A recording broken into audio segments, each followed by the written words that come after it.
Theo, your fascination for Edward Hopper's artwork laid the foundation for your distinct painting style.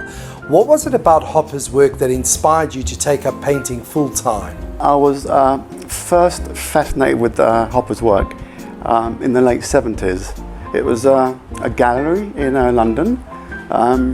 It had the print Nighthawks displayed in the window, and my first look at it, I just went, wow.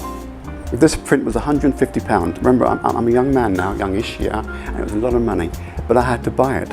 You asked me why, I just don't know, and it was the first painting I bought. But much later, we're cutting now to 2004, back to your question.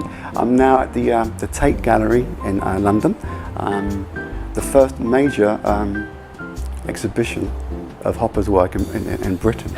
And I'm in front of Nighthawks, this painting, the original, and I'm getting close, and the gallery attendants are not liking it at all, but I'm studying it, yeah, because I'm trying to make a decision. And I'm looking at Hopper's strokes, I'm looking at his technique, and I'm looking at his palette, his colour mixes, and that's when I said to Anya, I'm going to become a painter. I can do this. Your work has been described as paintings to fall in love with. Why have you chosen the subject of romance as an integral part of your work? I published a book a few years back, and we struggled for a title, and we asked everybody what our paintings say to them. The title that my nephew came up with, it was Romance Isn't Dead. And I just liked the way he played with it, not Romance is Alive, I wouldn't have liked that. And that became the book title, and now it's an integral part of the work.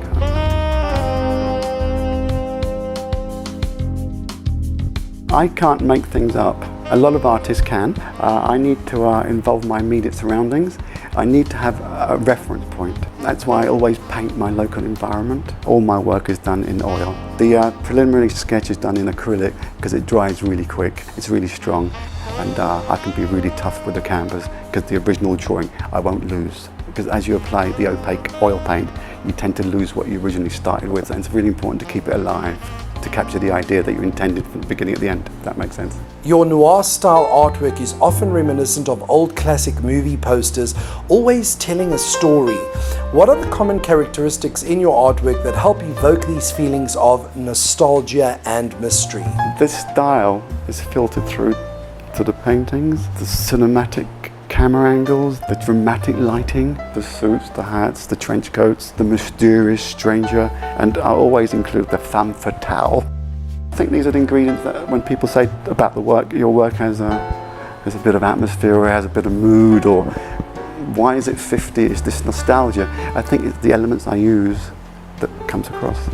I like to capture the effects of the summer light, weathered door, or I like to capture the raw iron, with the sun and the cast shadows. So I have this passion too, not only to do figurative, but to capture the effects of summer. It's very important to be yourself. It's very important to believe in what you do, yeah, and to stay focused. But what's really important and what really works for me is to replace wishful thinking with action. Because no matter what you want to achieve, yeah, it won't get done on its own.